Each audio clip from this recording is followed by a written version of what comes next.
Hey you guys, it's Corinna from Shared Legacy Farms, and today I'm going to do my next session in my Instant Pot training. So today I'm going to teach you what I consider to be one of the best features of an Instant Pot, one of the reasons that I wanted to have one. And it is this, that you can cook meat that is still frozen and just throw it in there and prepare a meal in 30 minutes. This is one of the best features of the Instant Pot in my opinion, because a lot of times I forget to defrost my meat. And then I can simply throw in the frozen meat at like 4 or 5 p.m. and still have a great meal on the table. So here's how it works. I'm making tacos tonight. And so first I have to put in my trivet. So I'm just gonna set that down into my pan. I've got it turned on. The LED light says off.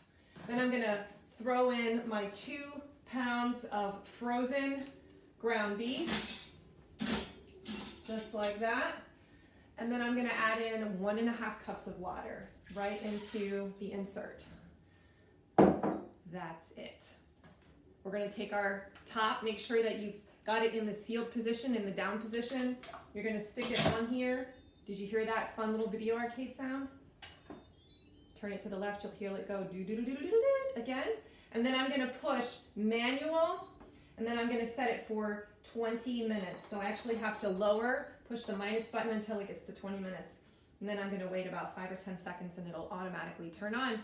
And when it's done, it's going to make some beeps and let me know. And then I'll have to release the pressure. I'll come back and show you how to do that when I'm done.